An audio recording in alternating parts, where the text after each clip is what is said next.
The wagon canvas tore open with such force that Belinda Owens thought her heart would stop right there. But instead of the lawman she expected, a tall cowboy with dust-covered clothes and eyes the color of storm clouds stared down at her with an expression somewhere between surprise and concern. She pressed herself against the flour sacks, her breath coming in sharp gasps, waiting for him to shout for the others, to drag her out into the harsh afternoon sun and deliver her back to the fate she had been running from for 3 weeks. But he did not shout.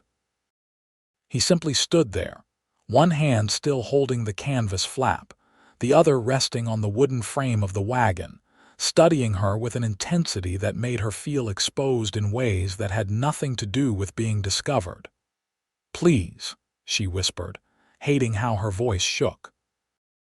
"Please do not tell anyone." The cowboy glanced over his shoulder toward the front of the wagon where the merchant who owned this rig was haggling with a blacksmith over the cost of a new wheel rim. When he looked back at her, something had shifted in his expression, softened somehow, though his jaw remained tight. "How long you been hiding in here?" he asked, his voice low and rough like gravel under boots. "Since St. Louis," Belinda admitted, seeing no point in lying now. "I know it was wrong to stow away, but I had no choice. I had to get away." The cowboy's eyes traveled over her face, taking in the bruise that still shadowed her left cheekbone, despite her attempts to hide it with her bonnet. The way her dress hung loose on her frame from weeks of eating scraps and going without. She watched as his expression hardened again, but this time it seemed directed at something beyond her, something that made his knuckles turn white where they gripped the wagon frame. "Who did that to you?" he asked. Belinda touched her cheek instinctively, then dropped her hand. "That is not your concern." "Maybe not," he agreed, "but I am making it my concern." He looked over his shoulder again, then back at her. "This wagon is heading to Williamsburg, Virginia. That far enough for you?" She blinked at him, certain she had misheard. "What?"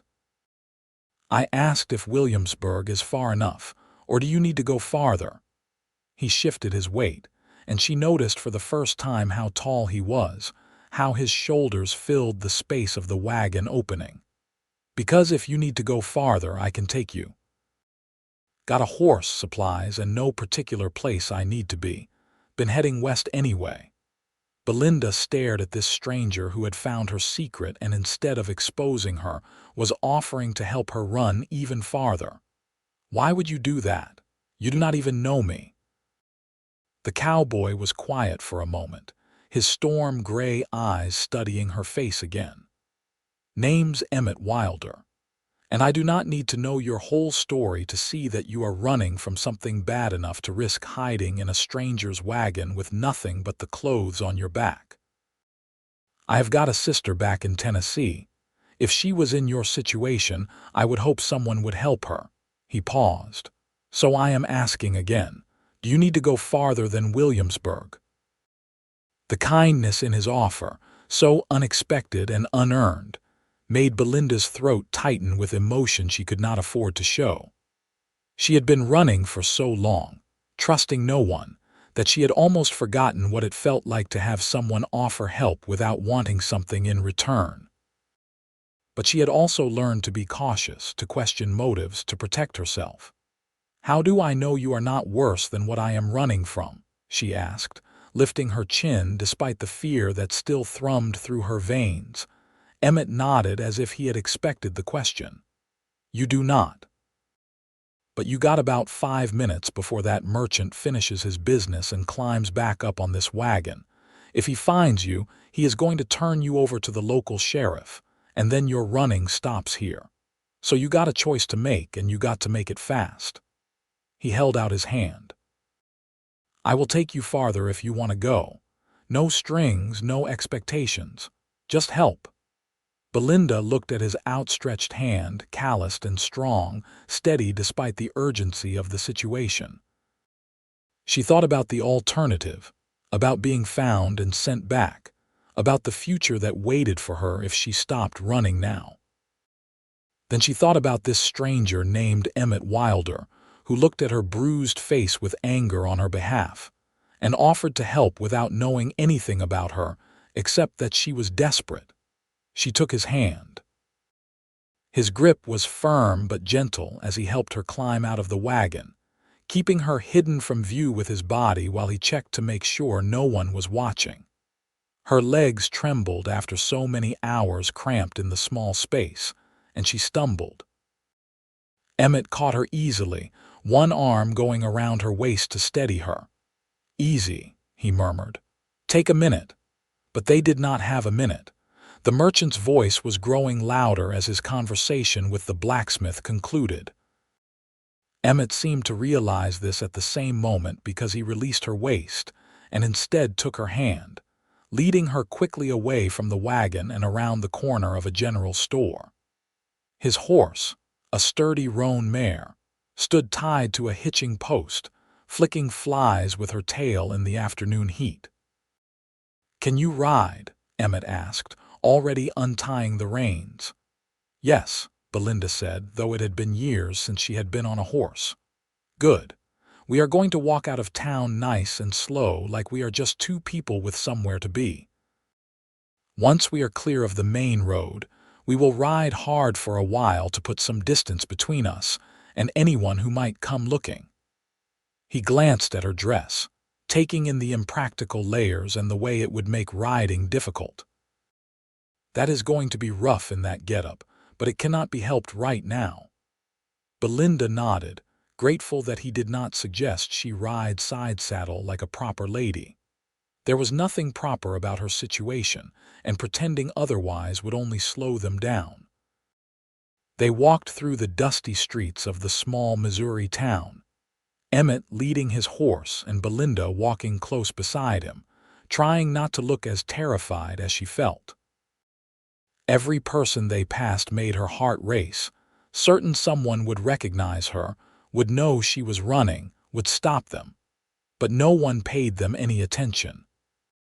They were just another cowboy and a woman, common enough in these parts where people moved west with dreams of new lives and fresh starts.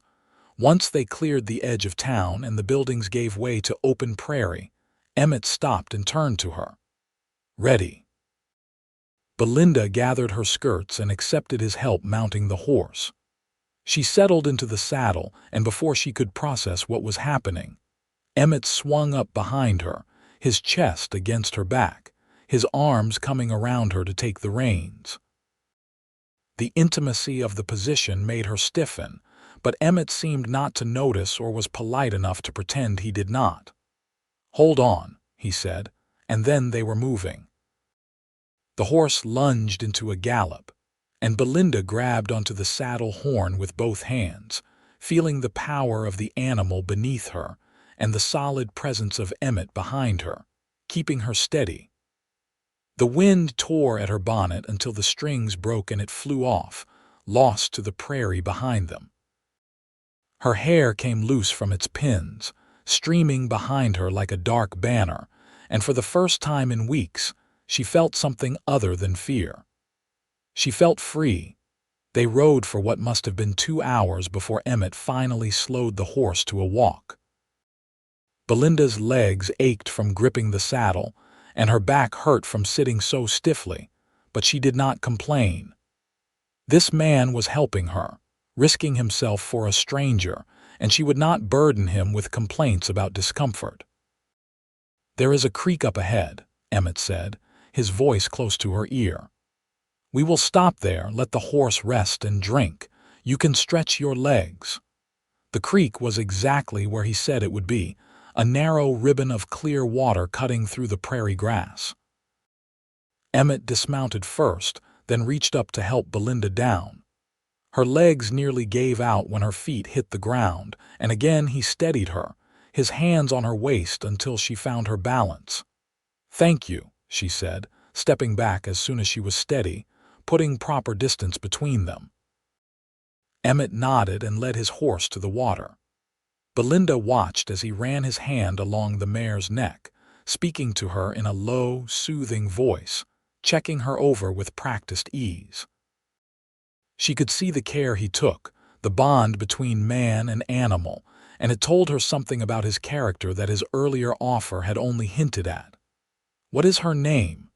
Belinda asked, moving closer to the creek to splash cool water on her face. "Rosie," Emmett answered. "Had her for 5 years now. She is as steady as they come." Belinda cupped water in her hands and drank, the coolness of it a blessing after the hot ride. When she looked up, she found Emmett watching her again with that same intense focus that made her feel seen in ways she was not entirely comfortable with. "You got a name?" he asked. "Or should I just keep calling you Miss in my head?" She hesitated, then decided that if she was trusting him with her safety, she could trust him with her name. "Belinda.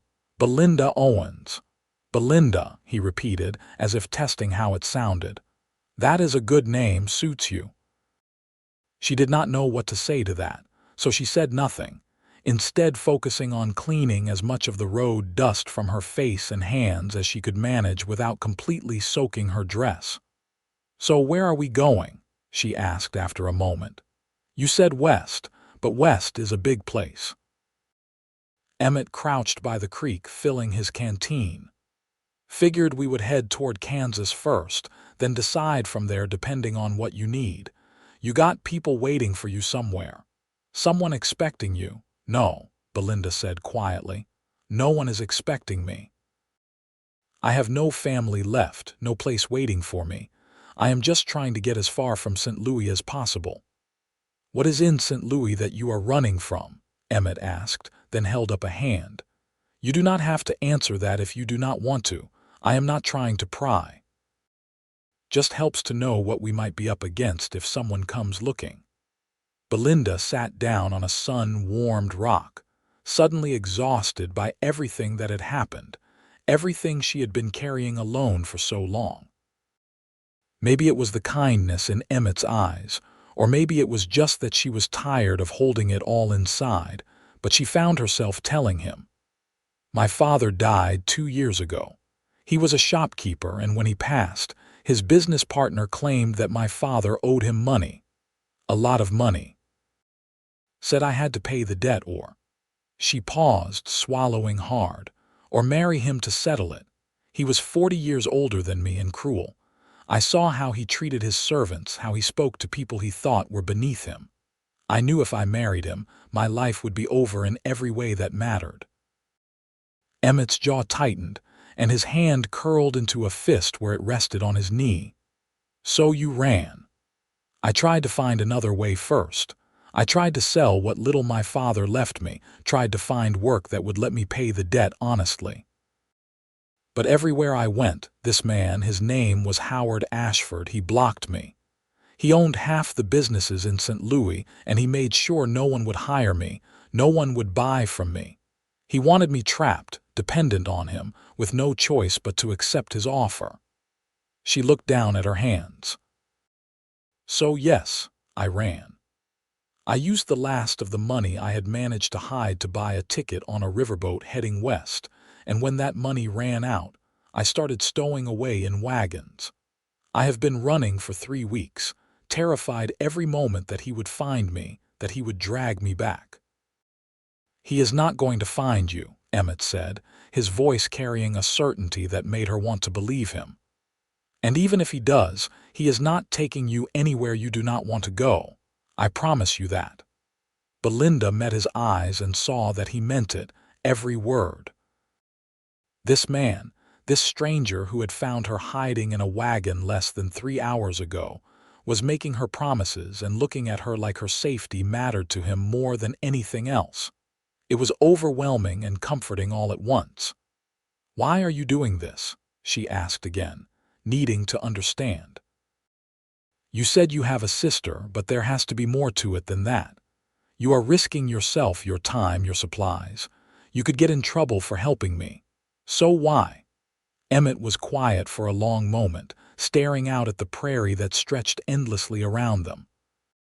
When he finally spoke, his voice was rough with emotion he did not try to hide. "About a year ago, I was working on a ranch in Texas. There was a woman there, the ranch owner's daughter. She was being courted by a man her father approved of, but she was terrified of him. Everyone could see it, but no one did anything because it was not their business and the man had money and connections.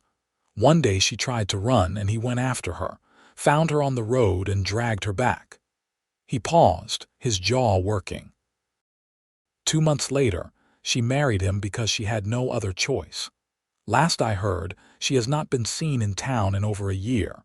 Her father says she is just busy with her new home, but everyone knows the truth. Everyone knows she is trapped there and no one is helping her. Belinda felt her chest tighten with sympathy and shared understanding. That was not your fault. Maybe not, Emmett agreed, but I did not help her when I could have. I told myself it was not my place, that I did not know enough about the situation to interfere. But the truth is I was a coward. I did not want to risk my job, my reputation, my comfort. So I did nothing and she paid the price for my cowardice. He looked at Belinda then, and the pain in his eyes was raw and real. I cannot help her now, but I can help you, so I am going to. The honesty in his confession, the vulnerability of it, touched something deep inside Belinda. She understood guilt, understood the weight of choices made and not made, understood the desire to set things right even when the original wrong could not be undone. "Then I am grateful," she said softly. "More grateful than I can properly express. You are giving me a chance at a life I thought I had lost." Emmett stood, brushing dust from his pants. "We should keep moving. Want to make it to the next town before dark, get you some proper supplies. That dress is not going to last long on the trail, and you are going to need more than that if we are heading farther west." The mention of supplies made Belinda remember a problem she had been trying not to think about. "I do not have any money. I spent my last coins on food 2 days ago." "I have money," Emmett said simply. "Saved up a good amount from my last job. It will cover what we need." "I cannot ask you to do that," Belinda protested. "You have already done so much." Emmett walked over to her, standing close enough that she had to tilt her head back to meet his eyes. "You are not asking. I am offering. There is a difference. Now we can stand here and argue about it until someone catches up with us, or you can accept help when it is given and we can get moving. Which is it going to be?" The stubborn set of his jaw told Belinda that arguing would be pointless. Besides, he was right. Pride was a luxury she could not afford right now. She needed help, and he was offering it freely. "Thank you," she said again, the words feeling inadequate for everything he was doing. They rode more slowly after that, Emmett explaining that Rosie needed to conserve her strength if they were going to be traveling long distances. Belinda used the slower pace to ask him about himself, wanting to know more about the man who had so dramatically changed her circumstances. He told her about growing up in Tennessee with 2 sisters and a brother, about how his father had been a horse breeder who taught all his children to ride before they could properly walk. He spoke about losing both parents to fever within days of each other when he was 19, about how he had made sure his sisters were married to good men before he headed west to find work and escape the memories that haunted every corner of the family farm. "Been moving from place to place for the past 6 years," he said. "Working ranches mostly, sometimes as a hired hand, sometimes just doing whatever work needs doing. I am good with horses, decent with cattle, and I can fix most things that break. That has been enough to keep me employed and moving." "Do you like moving so much?" Belinda asked. "Or are you still running from those memories?" Emmett was quiet for a moment. "Bit of both, I suppose. I like seeing new places, meeting different people. But yeah, some of it is running. Easier to keep moving than to settle down and deal with everything I lost." Belinda understood that better than he probably realized. She had been running too in different ways, long before Howard Ashford had forced her to flee St. Louis. The town they reached as the sun began to set was called Millerville, a small collection of buildings that served the surrounding farms and ranches. Emmett led Rosie to the livery stable first, making sure she was properly cared for before he worried about anything else.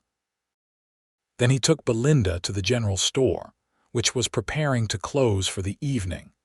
The shopkeeper, a round woman with kind eyes, took one look at Belinda's disheveled appearance and dusty dress, and seemed to understand without words that this was a woman in need.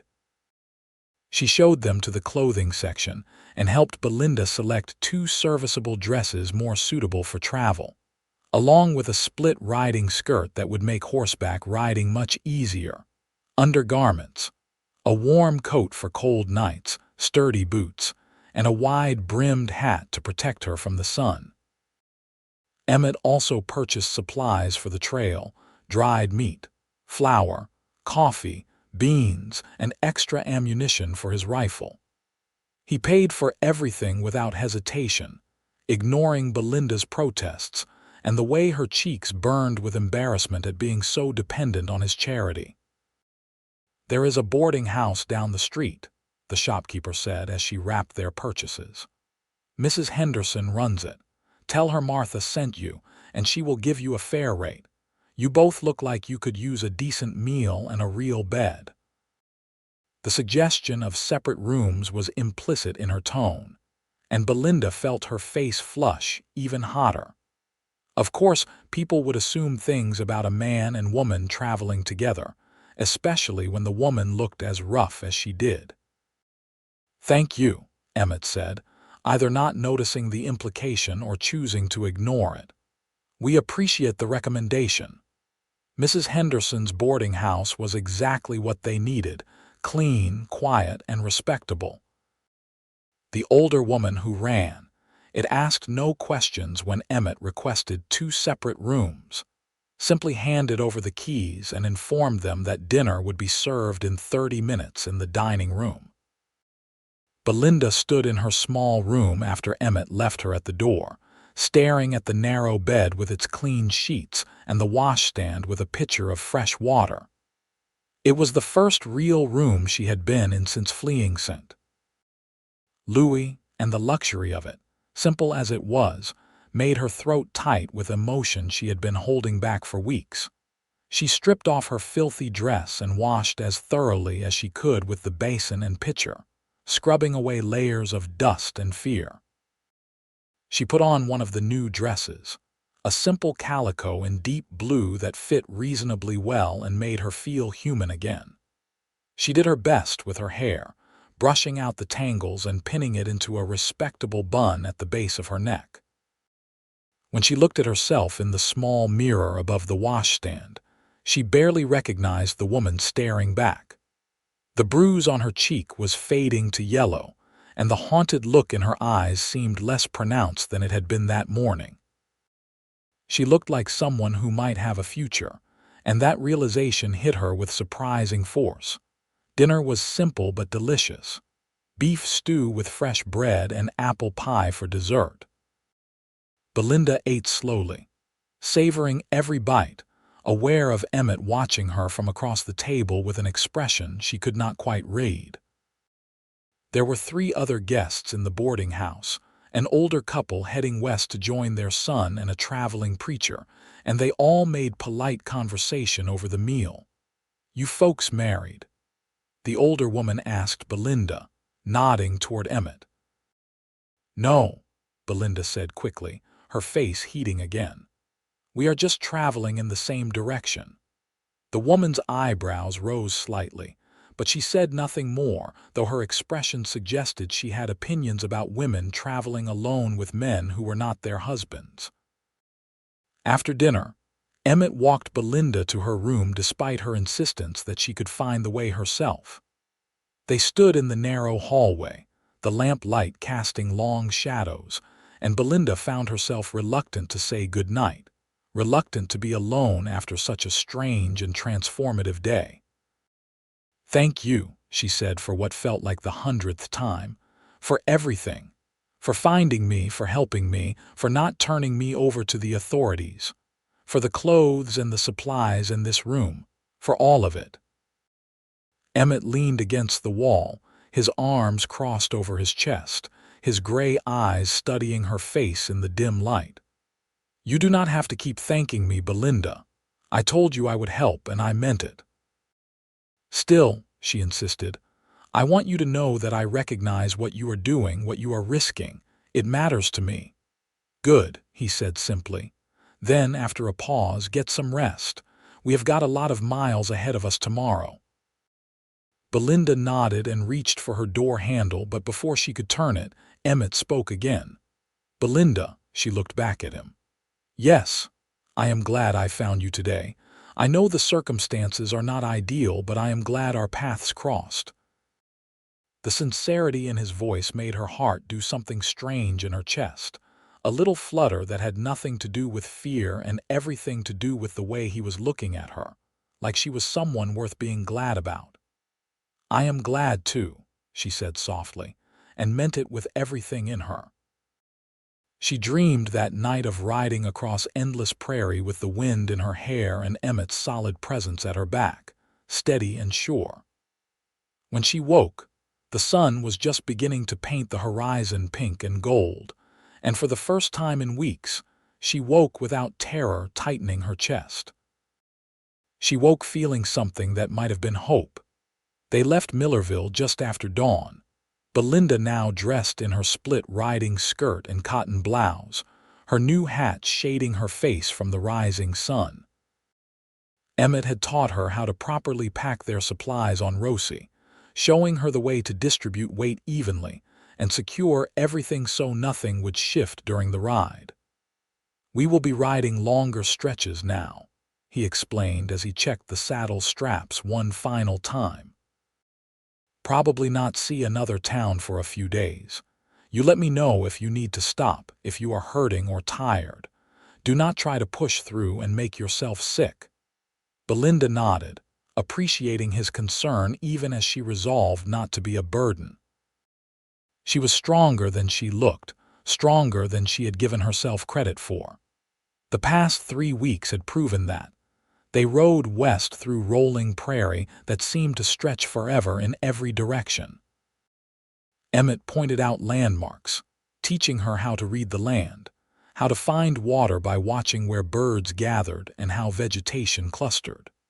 He showed her how to identify edible plants and which ones to avoid, knowledge that could save her life if they ever got separated. Belinda absorbed everything he taught her, asking questions and storing away each piece of information. She had spent her whole life in a city, dependent on shops and markets for everything she needed. This world of open spaces and self-reliance was foreign to her, but she was determined to learn, to become someone who could survive without having to hide in wagons or depend on the charity of strangers. Though Emmett was hardly a stranger anymore, she realized. In the 2 days since he had found her, they had spent nearly every waking moment together, talking and sharing stories and learning each other's rhythms. She knew now that he always checked on Rosie before worrying about his own comfort, that he had a habit of scanning the horizon constantly, even when there seemed to be no threat, that he went quiet when he was thinking deeply about something, and he was learning her too. He knew she hated sleeping past dawn, that she would rather go hungry than ask for food, that sudden noises made her jump even when she tried to hide it. He was patient with her fears, careful not to move too quickly or speak too sharply, giving her space while still making it clear that he was there if she needed him. On the 3rd day out from Millerville, they crested a low hill and found themselves looking down at a group of wagons circled below. A wagon train, Emmett identified it, probably 40 or 50 people making the journey west together for safety and company. "Want to join them?" he asked Belinda. "Might be safer traveling with a group, and there would be other women for you to talk to, families and such." Belinda considered it, weighing the potential safety against the risk of too many people asking too many questions. Finally, she shook her head. "I would rather stay as we are if that is acceptable to you. In a group that size, word spreads. Someone might recognize my name or my description. It feels safer to keep moving with just us." Emmett nodded as if he had expected that answer. Just as it is, then. The simple acceptance in those words, the way he included himself in her future without hesitation or expectation, made Belinda's chest feel warm. She was not alone anymore, not truly. This man who had found her hiding in a wagon had become her companion, her protector, her friend. And maybe, she was beginning to realize, he was becoming something more than that too. She had noticed things about him over the past few days, the way his hands looked when he built their campfire at night, strong and capable. The sound of his laugh when she said something that surprised him, deep and genuine. The way his eyes crinkled at the corners when he smiled, and how that smile transformed his whole face from ruggedly handsome to breathtakingly beautiful. And she had caught him watching her too, when he thought she was not paying attention. She would look up from mending a tear in her skirt and find his gaze on her, intense and thoughtful, before he would quickly look away. She did not know what to make of those looks, did not know if she was reading too much into the care he showed her, but she wanted to know. Despite everything she had been through, despite all the reasons she should not trust anyone, she wanted to know if Emmett felt even a fraction of what was beginning to bloom in her own chest when she looked at him. They made camp that night in a small grove of cottonwood trees near a creek, the shelter of the trees a welcome change from camping in the open prairie.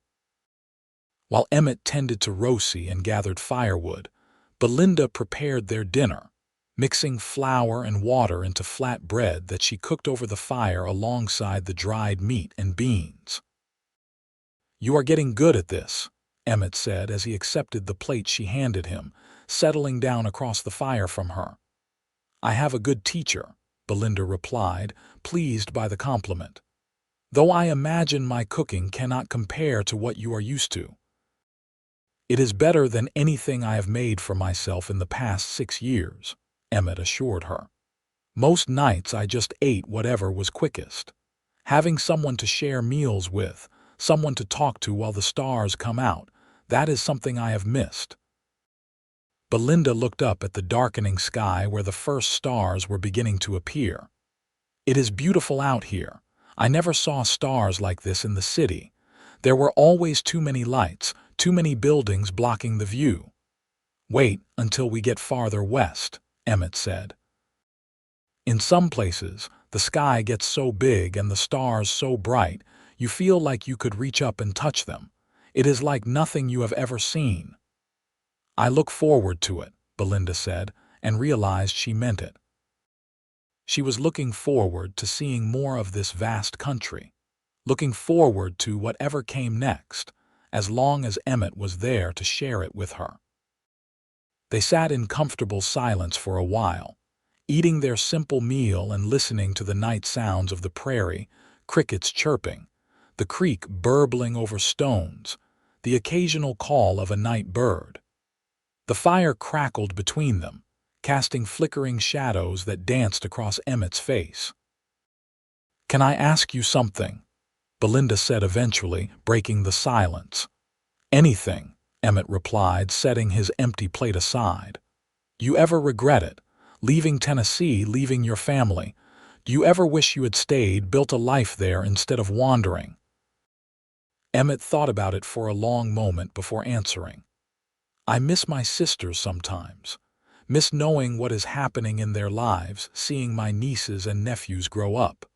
But no, I do not regret leaving. That place held too many ghosts for me. Out here, I can be anyone I want to be. I am not the son who lost his parents, not the brother who left.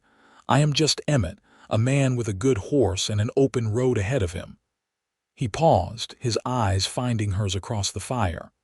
"Though I have got to say the past few days have been different, better. Having someone to travel with, someone to talk to and care for, it has made me realize how lonely I have been." Belinda's heart beat faster at his words, at the implication behind them. I have been lonely too, she admitted. Even before I ran, even when I was still in St.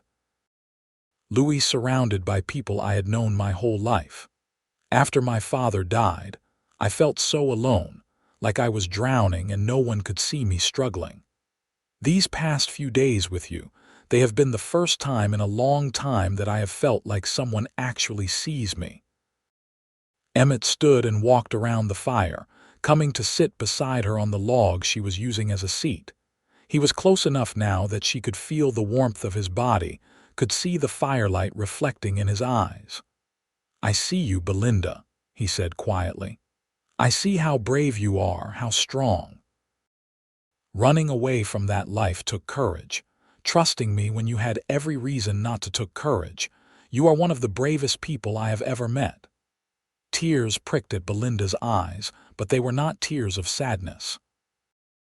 They were tears of relief, of being understood, of being valued for who she truly was instead of what someone else wanted her to be.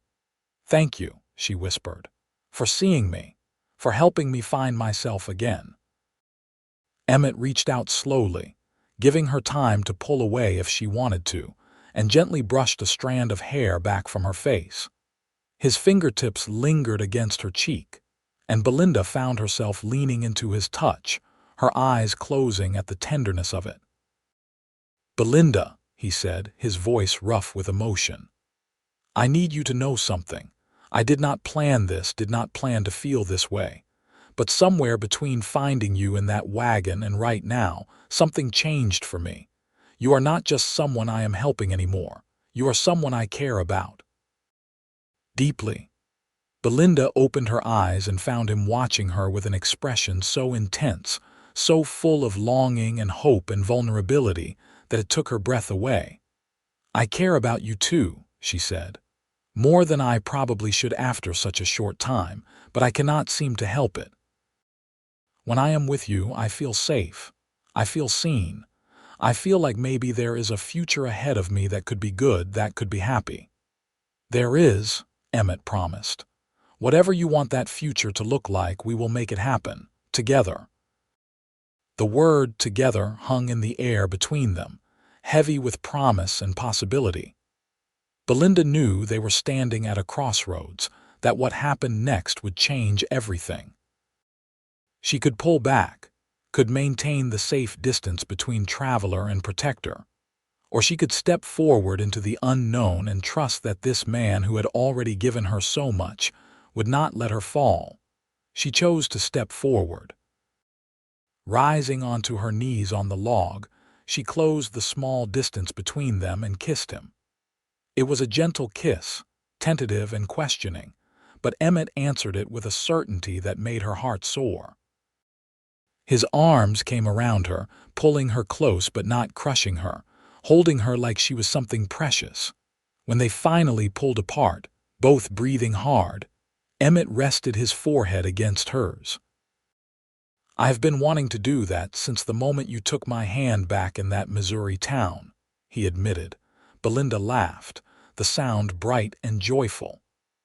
"I have been wanting you to do it since you told me about your sister and your guilt. I knew then that you were a good man, truly good, and that terrified me because I did not think I could have someone like you in my life." "You can have me for as long as you want me," Emmett said seriously. "I am not going anywhere, Belinda, not unless you tell me to go." "I will never tell you to go," she promised, and sealed that promise with another kiss, longer this time, deeper, full of all the emotion that had been building between them since the moment they met.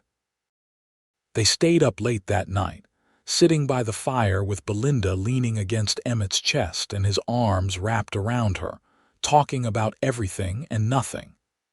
They talked about where they might settle eventually, what kind of life they might build together.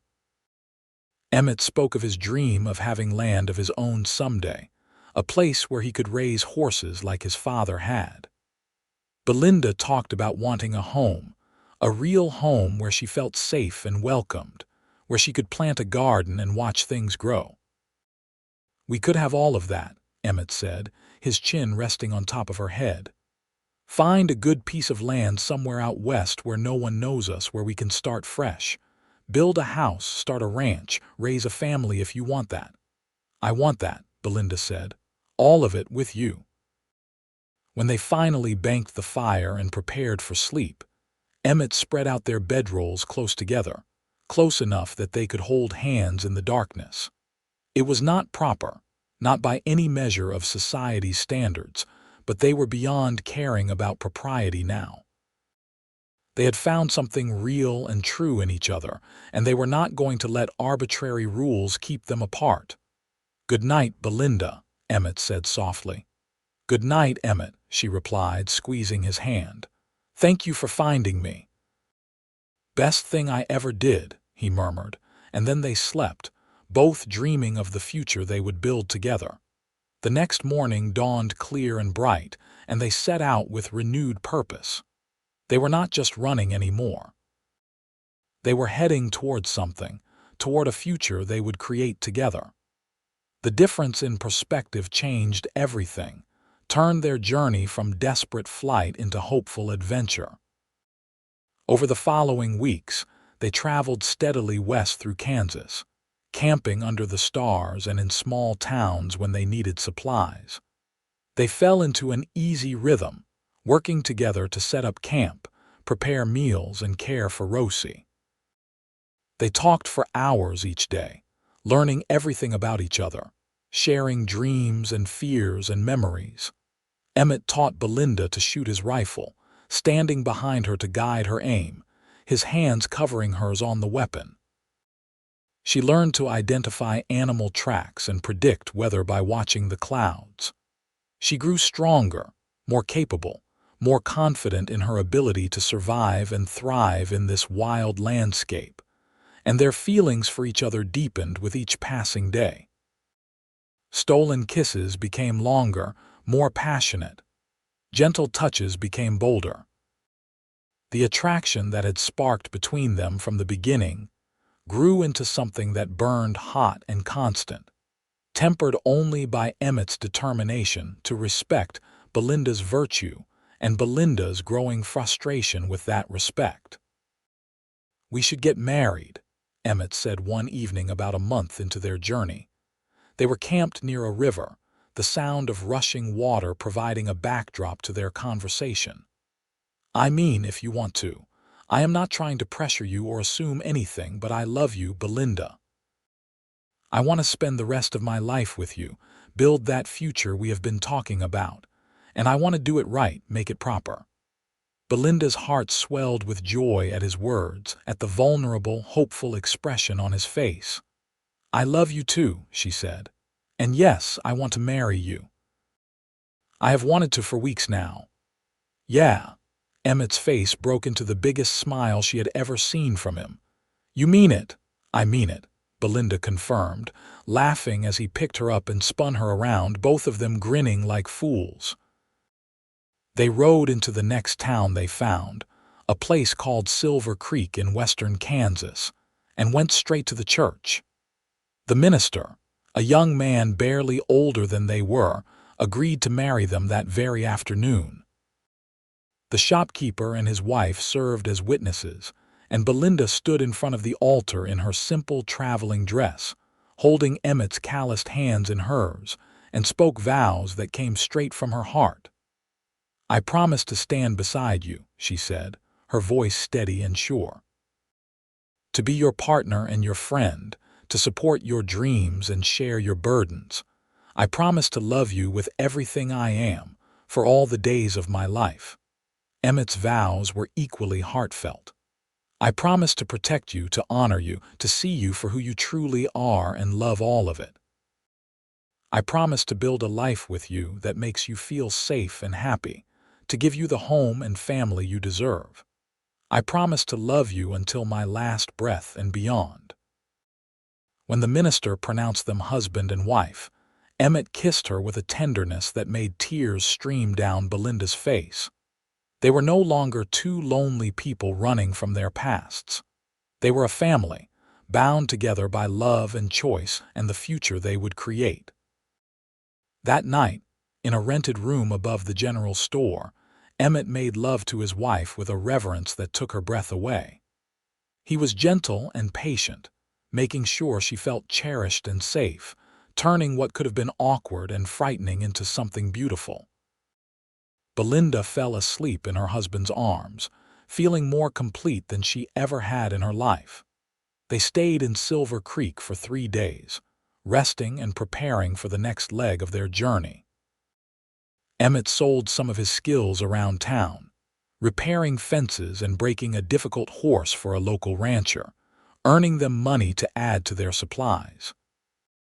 Belinda helped the shopkeeper's wife with some mending and baking, enjoying the chance to use skills she had learned from her father's housekeeper years ago. On their last evening in town, they sat on the porch of the boarding house, watching the sun set and talking about where they wanted to go next. "I have been thinking about Oregon," Emmett said. "Good land there, plenty of water, not as harsh as some of the territories. Could find a nice piece of property, file a claim, build our home."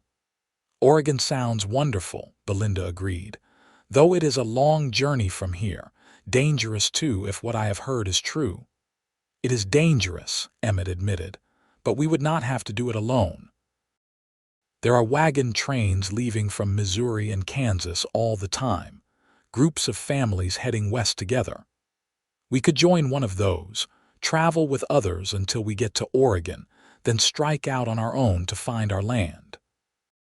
The thought of joining a wagon train made Belinda nervous, remembering her earlier fear of too many people asking too many questions. But she was not the same frightened woman she had been when Emmett found her. She was stronger now, braver, and she had Emmett beside her. If anyone from her past came looking, they would face them together. "All right," she said. "Let us find a wagon train and head to Oregon. Let us build our life there." They set out the next morning, heading back east toward the Kansas towns where wagon trains formed up for the westward journey. It felt strange to be backtracking after traveling west for so long, but Emmett assured her it was the right choice. The Oregon Trail was well established, and traveling with a group would give them better chances of surviving the difficult journey through mountains and across rivers. In a town called Independence, they found a wagon train preparing to leave in 2 weeks. The wagon master, a grizzled man named Captain Reynolds, looked them over with a critical eye before agreeing to let them join. "You got a wagon?" he asked. "No, sir," Emmett said. "We have been traveling by horse, but we can purchase a wagon and supplies here in town. You will need a good wagon, at least 2 oxen to pull it, and enough supplies to last 6 months. It is going to cost you." Reynolds named a price that made Belinda wince, but Emmett nodded. "We can manage that," he said. "What else do we need to know?" Reynolds spent the next hour explaining the rules of the train, how they traveled in organized groups, how each family was responsible for their own wagon but everyone helped everyone else when trouble arose. He explained the dangers they might face: bad weather, river crossings, potential conflicts with the various tribes whose land they would be crossing, disease and injury. "It is not an easy journey," Reynolds concluded. "People die on the trail, wagons break down, oxen go lame. You need to be prepared for hardship and loss, but if you are committed to getting to Oregon, this is your best chance." "We are committed," Emmett said firmly, his hand finding Belinda's and squeezing it. "We are ready." They spent the next 2 weeks preparing, purchasing a sturdy wagon and 2 strong oxen, stocking up on flour, sugar, coffee, salt, dried meat, beans, and all the other supplies Reynolds had told them they would need. Emmett traded Rosie for a younger, stronger mare he named Daisy, knowing the journey ahead would be too hard on his faithful companion. It broke his heart to let Rosie go, but he made sure she went to a kind family who promised to treat her well. Belinda sewed canvas covers for their wagon, reinforcing the seams and making sure everything was secure. She organized their supplies carefully, learning from the other women in the wagon train where things should be stored for easy access and best protection from the elements. By the time they lined up with the other 30 wagons on the morning of departure, Belinda felt as prepared as she could be for what lay ahead. She sat on the wagon seat beside Emmett, wearing practical clothing and a determined expression, ready to face whatever challenges the trail would bring. The first weeks on the Oregon Trail were an adjustment. The pace was slower than traveling by horse, limited by the speed of the oxen and the need to keep all the wagons together. They traveled from dawn until mid-afternoon, then circled the wagons and made camp for the evening. The work was constant and exhausting, driving the oxen, maintaining the wagon, preparing meals, standing guard at night. But there was also a sense of community that Belinda had not experienced before. The families on the train looked out for each other, sharing supplies when someone ran short, helping repair wagons when they broke down, caring for each other's children and sick. Belinda made friends with some of the other women, particularly a young mother named Sarah who had 2 small children and a quiet, hard-working husband. "How long have you been married?" Sarah asked one evening as they washed clothes together in a creek where the train had stopped. "About 6 weeks," Belinda admitted, feeling her face warm. "We married in Silver Creek." "Newlyweds," Sarah said with a knowing smile. "I remember those days. Enjoy them while they last. Once babies start coming, everything changes." The mention of babies made Belinda's hand drift unconsciously to her stomach. She and Emmett had been married for 6 weeks now, and while she had not felt any signs yet, she knew it was possible she could already be carrying his child. The thought filled her with a mixture of excitement and terror. "Are you hoping for children?" Sarah asked, noticing Belinda's gesture. "Yes," Belinda said.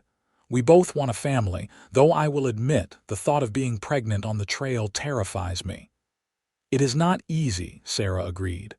"My youngest was born just a month before we started this journey. There were times I did not think I would survive, but we do what we must for our families, for our futures." Belinda thought about Sarah's words that evening as she and Emmett prepared their dinner. She wondered what kind of mother she would be, whether she would be strong enough to bring a child into this harsh world and raise them to be good and brave. Looking at Emmett across their small fire, seeing the love in his eyes when he looked at her, she thought maybe she could be. With him beside her, she felt like she could face anything. The trail grew harder as they pushed deeper into the wilderness. They crossed wide rivers where the wagons had to be floated across on makeshift rafts, the oxen swimming beside them. They climbed steep hills where everyone had to help push the wagons to keep them from rolling backward. They endured storms that turned the trail into rivers of mud and heat that seemed to leach every drop of moisture from their bodies. But they also saw beauty that took Belinda's breath away. Vast plains where buffalo herds stretched to the horizon, mountains that touched the sky, their peaks covered in snow even in summer. Sunsets that painted the whole world in shades of gold and crimson. And through it all, Emmett was beside her, steady and strong, making her laugh when she wanted to cry, holding her when the nights grew cold and frightening, loving her with a constancy that became the anchor of her existence. 2 months into the journey, they reached Fort Laramie, a trading post where the wagon train stopped to rest and resupply. Belinda was examining fabric at the fort's small store when a wave of dizziness hit her. She grabbed the counter to steady herself, breathing deeply until the feeling passed. "You all right, miss?" the store clerk asked, concerned. "I am fine," Belinda assured him, though she was not entirely sure that was true. She had been feeling tired lately, more than the hard travel alone could account for. And now that she thought about it, she had not had her monthly courses since before they joined the wagon train. She found Emmett outside the store, checking on their wagon, and pulled him aside. "I think I might be pregnant," she said quietly. Emmett's eyes went wide. "Are you sure?" "Not certain, but fairly sure. I have been feeling strange, and I have missed my time twice now." A slow smile spread across Emmett's face, joy lighting up his features. "We are going to have a baby, I think so," Belinda said, unable to keep from smiling too despite her nervousness. "Are you happy about it?" "Happy." Emmett pulled her into his arms, not caring who might see. "I am more than happy, I am thrilled, terrified but thrilled." He pulled back to look at her face, his expression growing serious. "Are you all right? Is the travel too hard? Should we stay here, wait until after the baby comes?" "No," Belinda said firmly. "We are going to Oregon. We have come too far to stop now. Women have babies on the trail all the time. I am strong enough to do this." And she was. Over the following months, as they continued west, as her body began to change and grow, Belinda proved to herself and everyone else that she was strong enough to face whatever came. She drove the wagon when Emmett needed to walk beside the oxen. She cooked and cleaned and cared for their supplies. She helped other families when they needed it, and accepted help graciously when she needed it herself. The other women on the train rallied around her, especially Sarah, sharing advice and remedies for the sickness that plagued her in the mornings, helping her let out her dresses as her belly grew, promising to be there when her time came. Emmett was attentive without being suffocating, making sure she rested when she needed to, taking over the heavier tasks without making her feel useless or weak. At night, he would place his hand on her growing belly and talk to their unborn child, telling stories and making promises about the life they would give them. "I promise to teach you to ride," he would say, his voice soft and full of wonder. "I promise to show you how to read the stars and track animals and build a fire. I promise to love you and your mother with everything I have, to give you a home where you always feel safe and wanted." Belinda would lie there listening, her hand covering Emmett's on her belly, feeling their baby move beneath their joined hands, and know that whatever challenges lay ahead, they would face them together. They were a family now, bound by love and blood, and the shared dream of the life they were traveling so far to build. They reached the Blue Mountains in late September, the peaks already dusted with snow despite it only being early fall. Captain Reynolds warned them that they needed to cross before the heavy snows came, or they risked being trapped in the mountains for the winter. The crossing was the hardest part of the entire journey. The wagons had to be taken apart and carried over the steepest sections. The oxen struggled with the thin air and steep grades. People and animals alike were exhausted, pushed to their absolute limits. And Belinda, now 7 months pregnant, felt every step of the journey in her swollen ankles and aching back. But Emmett never left her side unless absolutely necessary. He carried extra weight so she did not have to. He made sure she ate and rested, even when she protested that she was fine. And when she finally broke down crying one evening, overwhelmed by exhaustion and fear, he held her and let her cry without trying to fix it or tell her everything would be fine. He just held her and let her feel what she needed to feel, and somehow that was exactly what she needed. They made it through the mountains just as the first major snowstorm hit, the wagon train limping down into the valleys of Oregon Territory with everyone exhausted but triumphant. They had survived the trail, all of them, though not without losses. 3 people had died along the way, 2 from disease and 1 in a river crossing accident. Several animals had been lost to injury or exhaustion, but the majority of them had made it, had accomplished what they set out to do. The wagon train broke up in the Willamette Valley, families heading off in different directions to file claims and start their new lives. Emmett and Belinda said goodbye to Sarah and the other friends they had made, promising to stay in touch though knowing they probably never would. Then they set out to find their own piece of Oregon, their own place to build the future they had dreamed about for so long.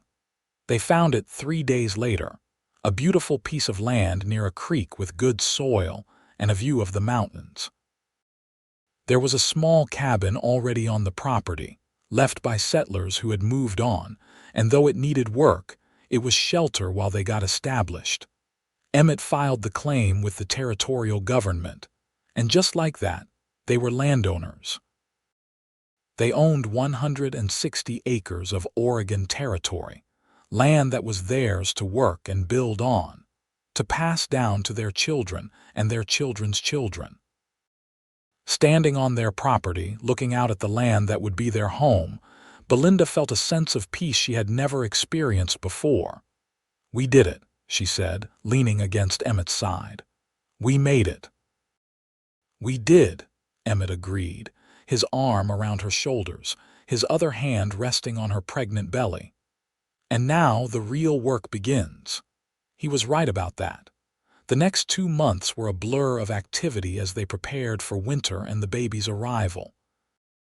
Emmett repaired the cabin, chinked the walls against drafts, built a proper chimney, and replaced the roof. He chopped enough wood to see them through the winter and hunted to stock their larder with meat. He built furniture, a proper bed, a table and chairs, a cradle for the baby that he carved with loving detail. Belinda prepared everything she could think of for the baby's arrival, sewing tiny clothes and blankets, stocking supplies, making the cabin as clean and comfortable as possible. She preserved the vegetables they had bought in town and learned to make soap and candles, all the skills she would need to maintain a household on the frontier. On a cold November night with snow falling gently outside, Belinda's labor began. Emmett rode through the snow to fetch the nearest neighbor, a woman named Mrs. Patterson who had delivered many babies in her time. Between Mrs. Patterson's experienced guidance and Emmett's devoted presence, Belinda made it through the long, difficult hours of labor. Just before dawn, their son was born, small and perfect and screaming his indignation at being forced into the cold world. Emmett cut the cord with shaking hands and placed the baby on Belinda's chest, both of them crying as they looked at the miracle they had created. "Hello, little one," Belinda whispered, stroking her son's tiny head. "We have been waiting for you." "What should we name him?" Emmett asked, sitting on the edge of the bed, unable to take his eyes off his wife and child. Belinda thought about everything they had been through to get to this moment, all the choices and chances and moments of courage that had brought them here. "Daniel," she said. "After my father, Daniel Wilder." "Daniel," Emmett repeated, reaching out to run his finger along the baby's tiny hand. Daniel immediately grabbed onto his father's finger, and Emmett's face crumpled with emotion. "Hello, Daniel. I am your father, and I love you more than I knew was possible." The first winter was hard, filled with sleepless nights and endless worry about whether they were doing everything right. Daniel was a healthy baby, but he was also demanding, requiring constant feeding and care. Belinda was exhausted in ways she had never imagined possible, and there were days when she cried from sheer overwhelm. But Emmett was a full partner in everything. He walked the floor with Daniel when he was fussy, changed dirty diapers without complaint, and gave Belinda breaks when she needed them. He praised her constantly, telling her what a good mother she was, how strong and capable and beautiful. And slowly, as winter gave way to spring, they found their rhythm as a family. By the time Daniel was 6 months old, they had settled into their new life. Emmett worked their land, planting crops and building fences, starting the horse ranch he had dreamed about. Belinda kept their home, cared for Daniel, and planted the garden she had always wanted.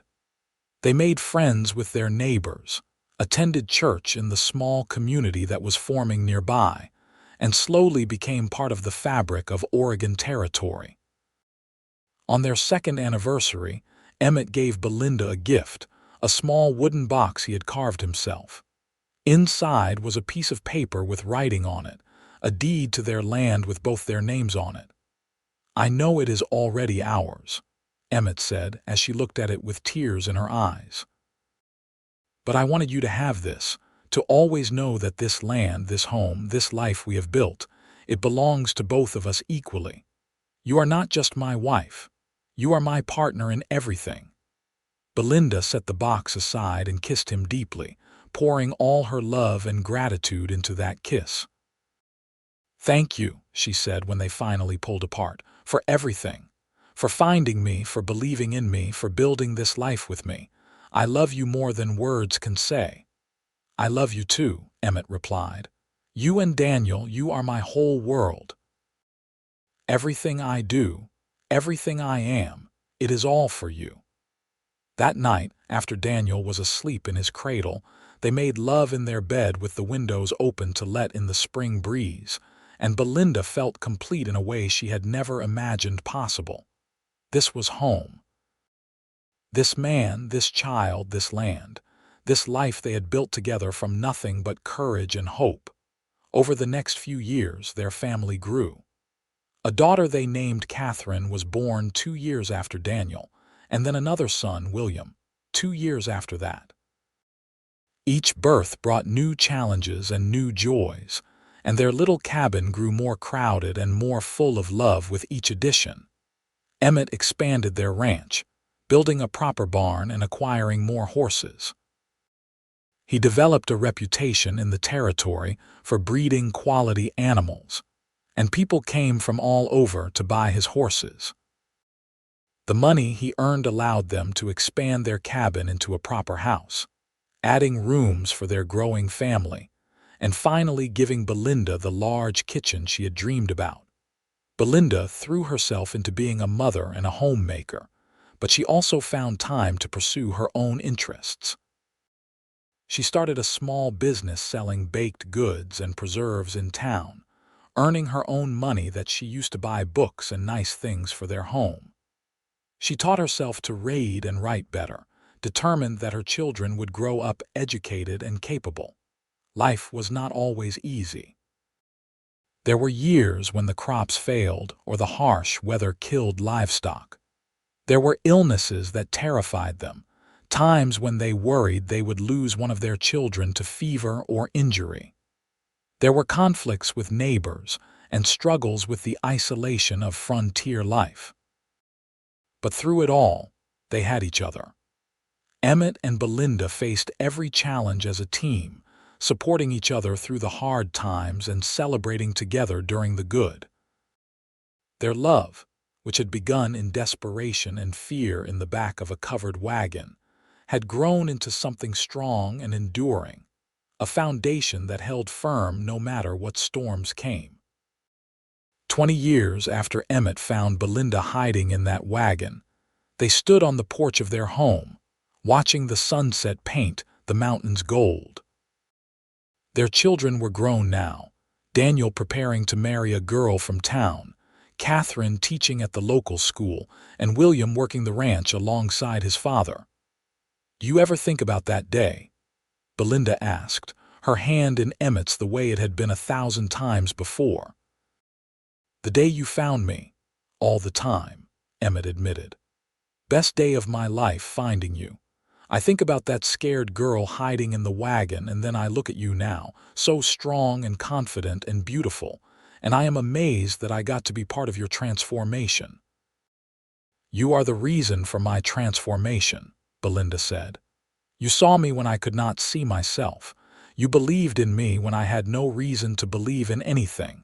You gave me a life I never dreamed possible." Emmett pulled her close, kissing the top of her head. "We gave each other that. You saved me just as much as I saved you. Before I found you, I was just drifting, running from my past and my pain. You gave me a reason to stop running, a reason to build something that would last." They stood there in comfortable silence, watching the sky change colors, listening to the sounds of their home around them, Daniel laughing at something in the barn, Catherine practicing piano inside, William chopping wood for the evening fire. This was the life they had built together, out of nothing but courage and love and determination.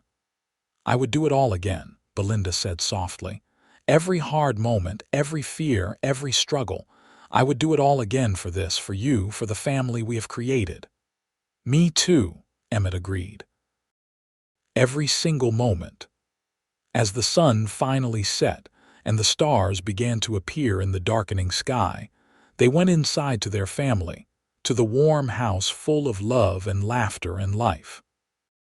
And Belinda thought about that desperate girl hiding in a wagon all those years ago, running from a future that terrified her, and she wished she could tell that girl what was coming. She wished she could tell her that the cowboy who found her would not just take her farther, he would take her home. He would take her to a love so deep and true that it would transform everything she thought she knew about herself and the world.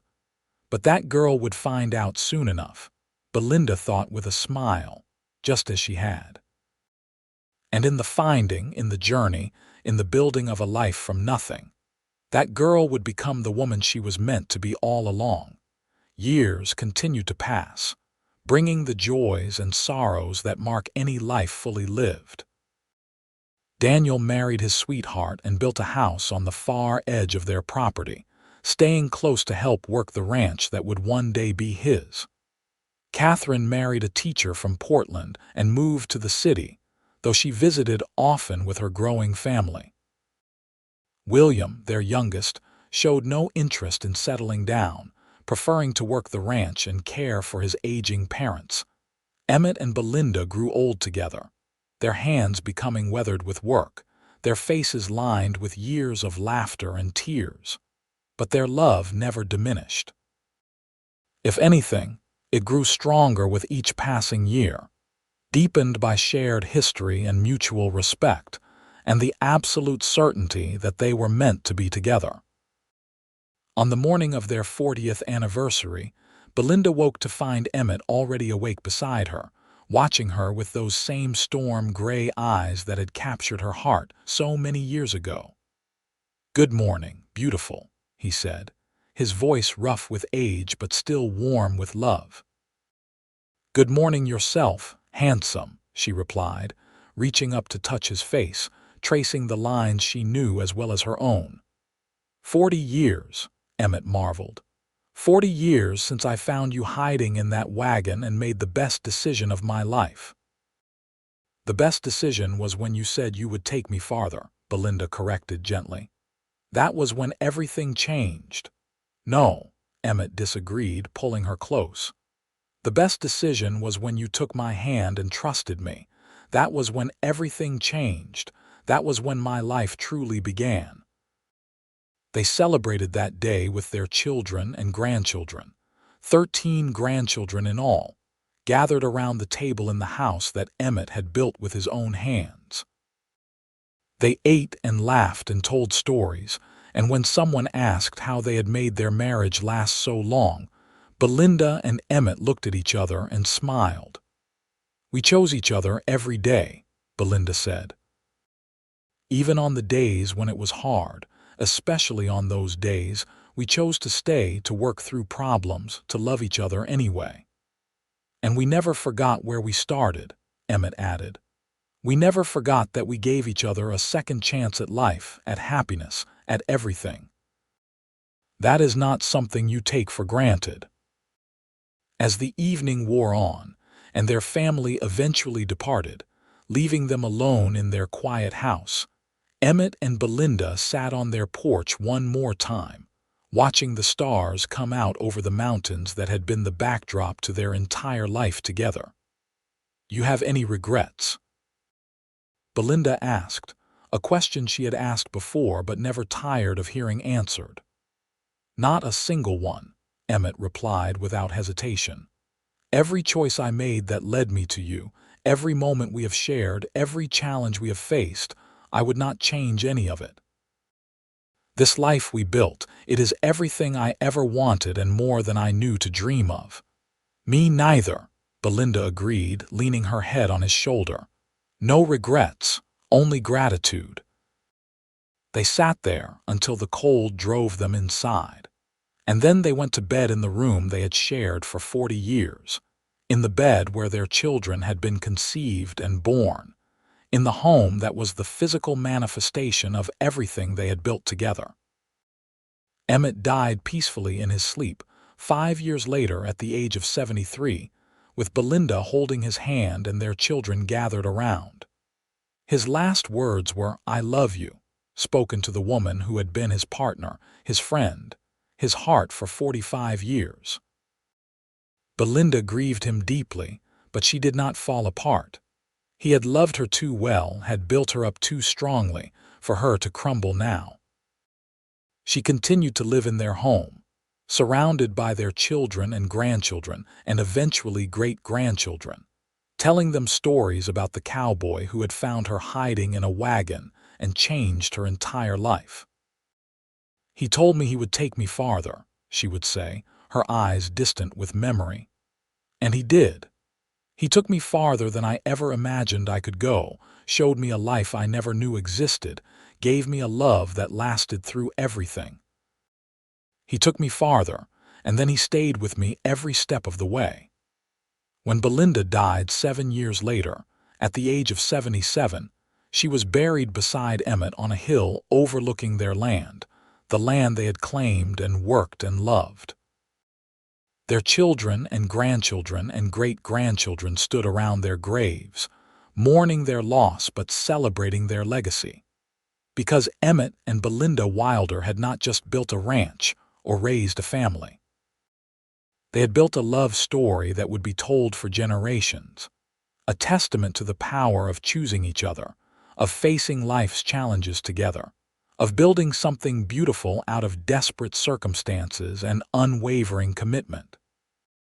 The ranch continued to thrive under Daniel's management and was eventually passed down to his children and his children's children.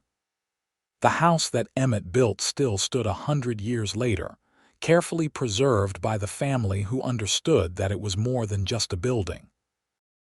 It was a symbol of everything their ancestors had built, everything they had overcome, everything they had loved. And sometimes, on quiet evenings when the sun was setting over the mountains and the stars were just beginning to appear, people swore they could see two figures on the porch of that old house, sitting close together, watching the sky change colors. They said it was Emmett and Belinda, still keeping watch over the home they had built, still choosing each other, still living out the love story that had begun with a desperate woman hiding in a covered wagon and a cowboy who said, "I will take you farther." Because some love stories do not end with death. Some love stories are so powerful, so true, so deeply woven into the fabric of a place and a family that they echo through generations. Emmett and Belinda's love was that kind of love, the kind that lasted not just a lifetime but forever, the kind that reminded everyone who heard their story that sometimes the best things in life come from the most unexpected moments, from choosing courage over fear, from trusting a stranger who offers help, from building something beautiful together one choice at a time. Their story became legend in Oregon territory, passed down through their descendants, and told around fires and dinner tables for generations. It was a story about running and being found, about fear and courage, about the power of one person seeing another person's worth, and choosing to help without expectation of reward. It was a story about how love can grow in the most unlikely circumstances, how it can transform fear into hope, desperation into determination, and loneliness into belonging.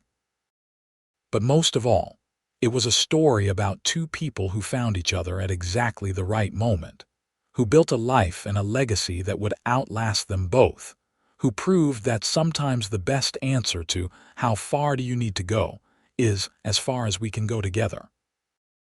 And that, in the end, was the real happy ending. Not just that they lived long lives or had many children or built a successful ranch.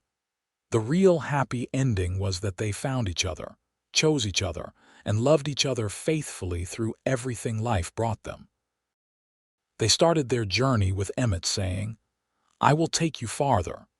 And they ended it having gone farther than either of them could have imagined, together every step of the way.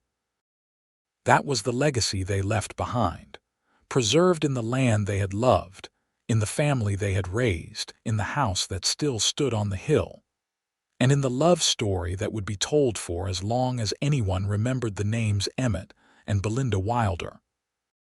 They had found each other in the most desperate of circumstances, and they had built something that would last forever. That was their triumph, their gift to the world, their proof that love, real love, can conquer anything.